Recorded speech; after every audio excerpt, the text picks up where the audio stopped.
Political polarization in America has reached unprecedented levels, transforming policy disagreements into moral battles.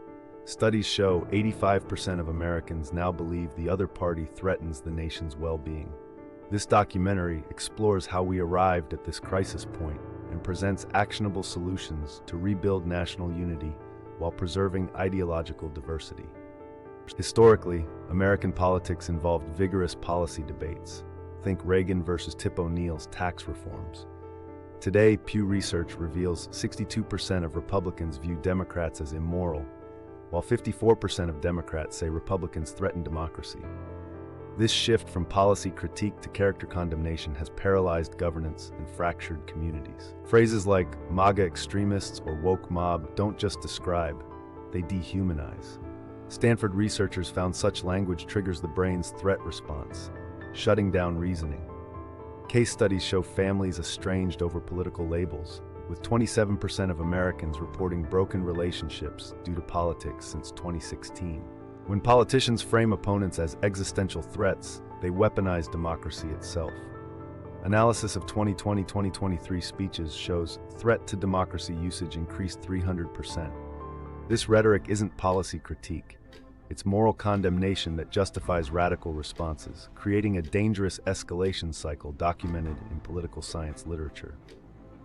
fMRI studies reveal partisan rhetoric activates the amygdala, our brain's threat center. Yale researchers found subjects exposed to opposition views showed stress responses similar to physical danger. This biological wiring explains why 68% of Americans now support living among only like-minded neighbors, according to PRI surveys. Organizations like Braver Angels train citizens to debate policies, not personalities. Their proven method, ban moral judgments, require evidence-based arguments. In controlled trials, 78% of participants reported reduced hostility after structured policy discussions.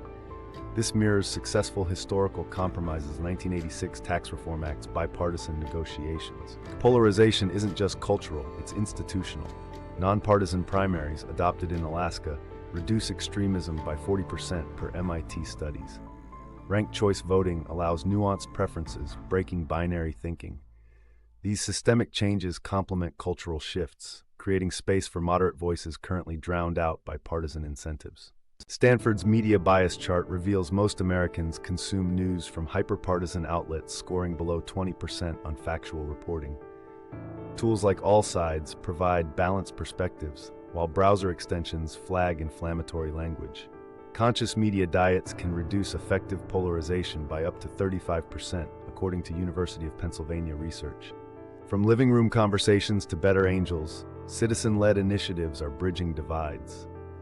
These groups use structured dialogue techniques, showing 72% success rates in reducing prejudice. Their growth from 5 to 300+ chapters since 2016 proves Americans crave connection across ideological lines when given proper tools and safe spaces. The solution isn't agreement, it's respect. We can disagree passionately on policies while upholding shared democratic values. History shows America's greatest strength is reconciling differences, from civil war to civil rights. By implementing these solutions, we can restore functional debate and prove diversity of thought strengthens rather than threatens our republic.